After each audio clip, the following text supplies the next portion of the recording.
Hello friends, how are you all? I hope you all are fine. I am Pooja and I welcome you all to Bright Learner. So today we are going to learn about Geography Classics NCERT book, chapter number 3, that is Motions of the Earth. तो इस video में हम जानेंगे कि हमारे अर्थ जो है उनका मोशंस, उनके टाइप्स, मोशन के टाइप्स और डे कैसे होते हैं और नाइट कैसे होते हैं. So as you know that the earth has two type of motions. तो अर्थ के दो टाइप के मोशन होते हैं, नेमली रोटेशन एंड रिवोल्यूशन. तो एक है रोटेशन मोशन और एक है रिवोल्यूशन. सो रोटेशन क्या है? Rotation is the moment of earth on its axis. Okay, तो रोटेशन क्या है? रोटेशन जो है अर्थ का जो मोमेंट है वो इसका एक्सिस में जो है, देखिए ये है अर्थ और इसका जो मोमेंट है ये इसके खुद के एक्सिस में इसका मोमेंट है, तो उसे हम कहते हैं अर्थ रोटेशन. ओके, सो अब हम पढ़ेंगे what is revolution. So the movement of the earth around the sun in a fixed path और ऑर्बिट इज कॉल्ड रिवोल्यूशन. तो जो ये अर्थ है, अगर ये सन के चारों ओर घूमे एक फिक्स्ड पाथ में और ऑर्बिट में, तो उसे हम कहेंगे रिवोल्यूशन. ओके, तो ये अब इमेज में देख लीजिए, ये देखिए, अगर ये अर्थ इसके एक्सिस में ही रोटेट करे तो इसे हम क्या कहेंगे? रोटेशन. तो अगर ये अर्थ ये सन के पूरे चारों ओर रोटेट करे तो इसे हम, ये सन है, इसके चारों ओर रोटेट करते हैं तो ये हम कहेंगे रिवोल्यूशन. ओके,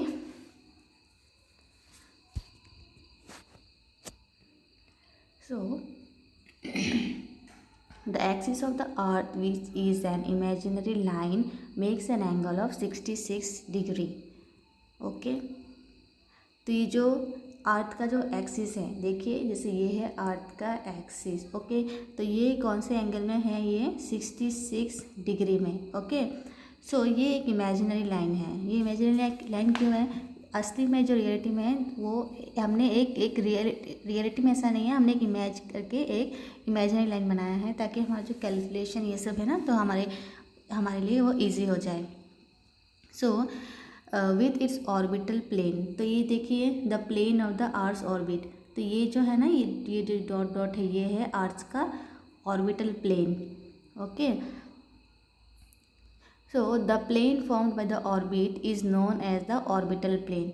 तो ये जो प्लेन फॉर्म बाय जो अर्थ ने प्लेन फॉर्म किया है वो होता है ऑर्बिटल प्लेन. ओके, और ये देखिए यहाँ पे 66 डिग्री दिया हुआ है एक्सिस का. और due to, okay, so the plane form by the orbital, okay, orbital plane हो गया. The earth receive light from the sun. तो हमें पता है जो अर्थ है वो कहाँ से सन हीट रिसीव करता है? सन से. सन से ये हीट रिसीव करते हैं earth. Okay, so due to the spherical shape of the earth only half of it gets light from the sun at a time.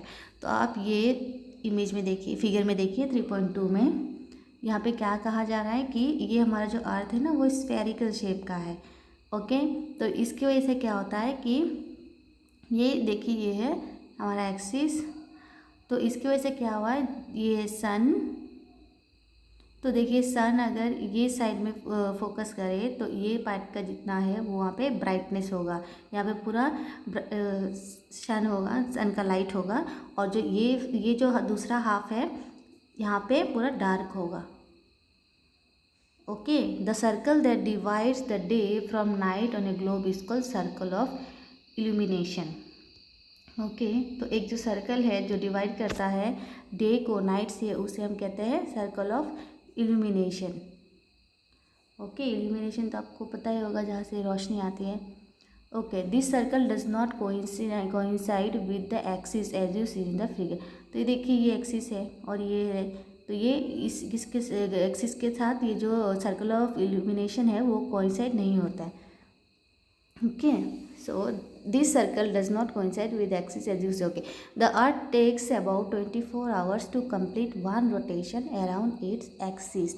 तो जो ये अर्थ है ना, ये अर्थ ये एक्सिस में ये पूरा कंप्लीट रोटेशन लेने के लिए इसको 24 आवर्स की ज़रूरत है. Okay, to complete one rotation around it axis. The period of rotation is known as the earth day. तो ये जो एक कंप्लीट रोटेशन है अर्थ का उसे हम कहते हैं अर्थ डे.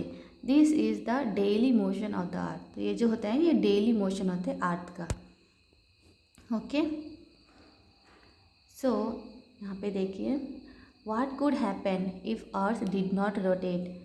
तो क्या होगा अगर अर्थ रोटेट नहीं होगा तो. Okay, so the portion of the earth facing the sun could always experience day. Okay, तो ये है अर्थ, ये है एक्सिस और ये है axis. 1 minute. This is earth, this is axis, this is sun. So this part is facing to the sun, so this will be always day. Okay, thus bringing continuous warmth to the region. तो ये part में सन focus हो रहा है तो ये part में हमेशा गर्म रहेगा, वार्मथ रहेगा. सो अदर हाफ को रिमेन इन डार्कनेस. तो ये जो पार्ट है ना सन फेस नहीं हो रहा है तो ये पार्ट में हमेशा डार्क रहेगा और ये पार्ट हमेशा and be freezing cold all the time. और ये हमेशा फ्रीजिंग और कोल्ड रहेगा ये part. Life could not have been possible in such extreme condition. और ये जो पार्ट है ना यहाँ पे लाइफ फॉर्म नहीं हो पाएगा बिकॉज ये एक्सट्रीम कंडीशन है.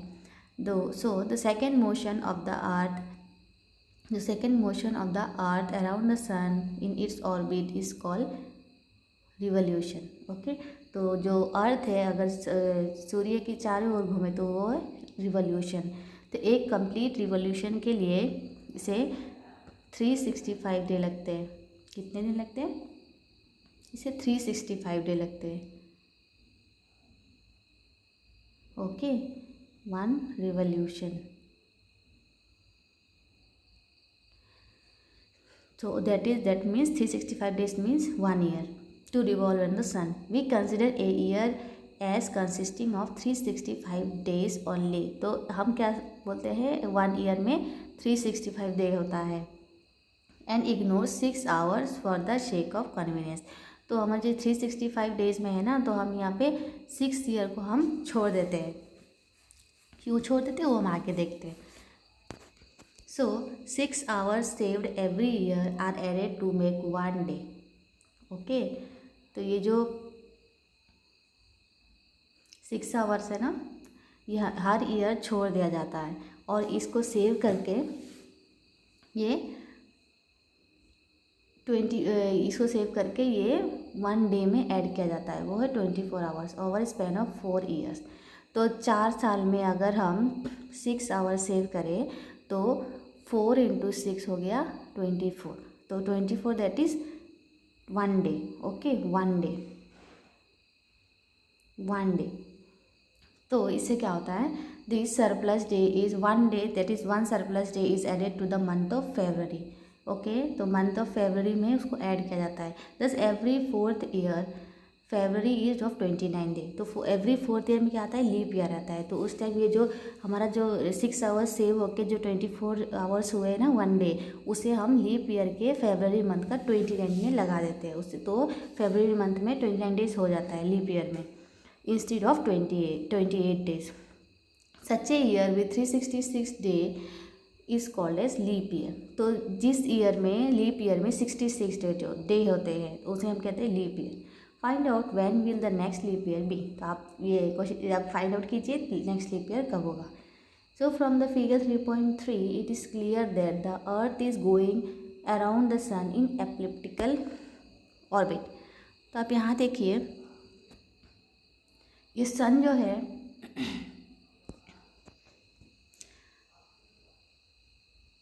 देखिए ये है सन और ये अर्थ है. तो ये जो है ना ये एलिप्टिकल ऑर्बिट में घूम रहा है. देखिए ये पार्ट थोड़ा ज़्यादा है, ये पार्ट थोड़ा कम है.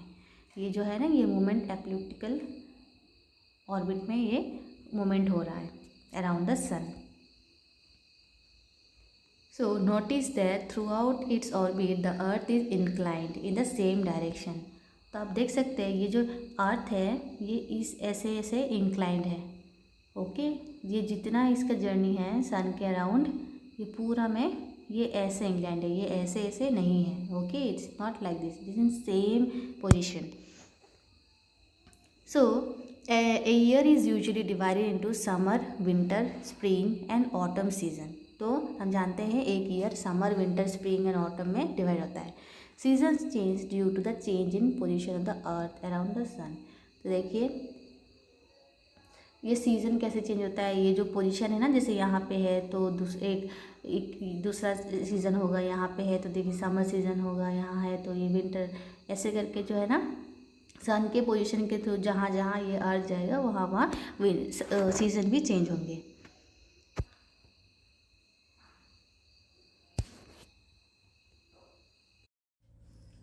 Look at the figure 3.3. You will see that on 21st June the northern hemisphere is tilted toward the sun. तो यहाँ पे क्या बोल रहे हैं, जब 21 जून होता है ना तो ये अर्थ है, अर्थ का है ये एक्सिस, और ये जो नॉर्दर्न हेमिस्फीयर है वो अर्थ के उधर नहीं, सॉरी, जो सन है इसके उधर टिल्टेड है, थोड़ा ऐसे झुका हुआ है अर्थ के उधर.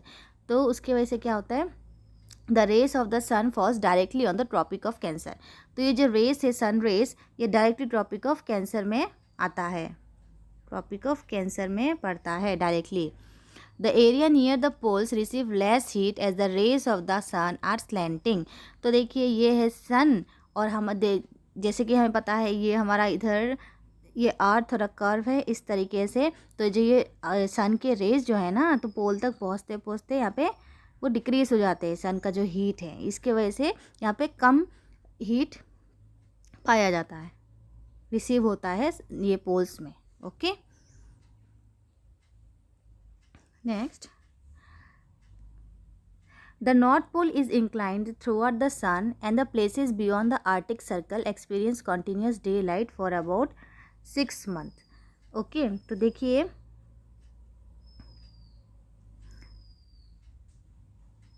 ये जो आर्टिक सर्कल है ना इधर पे ये सन है और ये थोड़ा टिल्टेड है इधर. तो ये जो पोर्शन है ये आर्टिक के उधर यहाँ पे सन रेस है और इसके वजह से ये जो आर्टिक सर्कल का जो बियॉन्ड पार्ट है वहाँ पे कंटिन्यूस सनलाइट होता है 6 month के लिए. Okay, so since a large portion of the northern hemisphere is getting light from the sun, it is summer in the region north of the equator. तो ये जो नॉर्थ पार्ट है उधर उस टाइम समर होगा. Okay, the longest day and the shortest night at this place occur on 21st June. तो 21 June में क्या होगा, longest day and shortest night. Okay, night long होगा और डे शॉर्ट होगा. At this time in the southern hemisphere all this conditions are reversed. तो उस time क्या होता है, जो साउदर्न हेमिस्फीयर में है वो जो इसका उल्टा होता है, it is winter season there. तो साउदर्न हेमिस्फीयर में विंटर सीजन होता है और उस टाइम नॉर्दर्न हेमिस्फीयर में क्या होता है, summer season. The nights are longer than the days. तो विंटर सीजन में जो नाइट्स होते हैं वो लॉन्गर होते हैं और डेज जो छोटे होते हैं. So this position of the earth is called summer solstice. तो ये जो पोजीशन है ना अर्थ का इसे हम कहते हैं summer solstice. Clear? Let's see the image. See here we are talking about this part. This is sun and this is our earth. Okay, this is axis. So on summer solstice, that is 21st June, here the sun is directly falling toward the tropic of Cancer, okay, on northern hemisphere. So this part is getting more heat from the sun. So because of that in northern hemisphere it is summer, okay, summer season, and in winter in the southern hemisphere. Okay, and 6 month daylight in beyond Arctic position. See, this is Arctic position, no? So here sunlight is falling directly and it needs to rotate, earth needs to rotate. So it is taking 6 months, and because of that 6 month light is there. Okay, so next what they are saying, on 22nd December, the Tropic of Capricorn. So on summer, for summer solstice we talk about Tropic of Cancer. For winter solstice we will talk about Tropic of Capricorn. So earth will fall directly on Tropic of Capricorn. Sorry, sun will fall directly on Tropic of Capricorn. Direct rays of the sun as the south pole tilts throughout it. तो उस time क्या होगा, ये जो सन है वो directly southern hemisphere में fall होगा, और ये जो साउदर्न पोल है ये टिल्टेड है सन के इधर.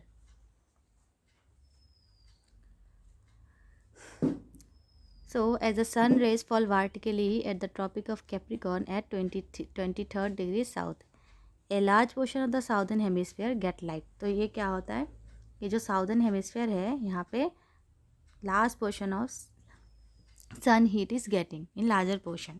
Therefore it is summer in the southern hemisphere with longer days and shorter night. तो यहाँ पे क्या होता है, यहाँ पे समर सीजन होता है, इन द साउदर्न हेमिस्फीयर. तो वहाँ पे क्या होता है, लॉन्गर डेज होता है एंड शॉर्टर नाइट्स होते हैं. तो अभी नॉर्दर्न हेमिस्फीयर में क्या होगा, रिवर्स होगा, ऑपोजिट होगा. यहाँ पे समर है तो नॉर्दर्न हेमिस्फीयर में विंटर होगा. This position of the earth is called as winter solstice. Okay, so do you know what Christmas is do you know that Christmas is celebrated in Australia in the summer season. तो इसके वजह से क्या होता है, winter सोलिस्टिक के वजह से जो क्रिसमस है ऑस्ट्रेलिया में वो समर सीज़न में सेलिब्रेट किया जाता है, और हमारे इंडिया में वो विंटर सीज़न में सेलिब्रेट किया जाता है, क्योंकि हमारा इंडिया जो है ना वो नॉर्दर्न हेमिस्फीयर में है और जो ये ऑस्ट्रेलिया है वो साउदर्न हेमिस्फीयर में है. So on 21 March and September 23. तो ऑन 21 मार्च एंड सेप्टेम्बर 23 में क्या होता है, जो सन जो रेस है वो डायरेक्ट फॉल होते हैं इक्वेटर में. इक्वेटर कौन सा है, ये जो मिडल पार्ट, ये जो सन है ऑन 21 मार्च एंड 23 दिसंबर में डायरेक्ट फॉल होता है इक्वेटर में. At this position neither the pole is tilted throughout. तो इस टाइम क्या होता है, ये जो पोल्स है ना ये टिल्ट नहीं होते सन के throughouts. So the whole earth experience equal day and equal night. तो इसके वजह से क्या होता है, पूरे अर्थ में इक्वल डे और इक्वल नाइट होता है. This is called equinox. तो इसको हम क्या कहते हैं, ये पोजीशन ऑफ द अर्थ को equinox. Okay, on 23rd September it is autumn season in northern hemisphere and spring season in southern hemisphere. तो 23rd जो सितंबर है ना उस टाइम क्या होता है, ऑटम सीजन होता है नॉर्दर्न हेमिस्फीयर में एंड स्प्रिंग सीजन होता है साउदर्न हेमिस्फीयर में. So the opposite is the case on 21 मार्च. तो 21 मार्च में क्या होता है, ऑपोजिट होता है. यह क्या होता है, when it is spring in northern hemisphere and autumn in southern hemisphere. तो 21 मार्च में नॉर्दर्न हेमिस्फीयर में स्प्रिंग होता है एंड ऑटम होता है साउदर्न हेमिस्फीयर में.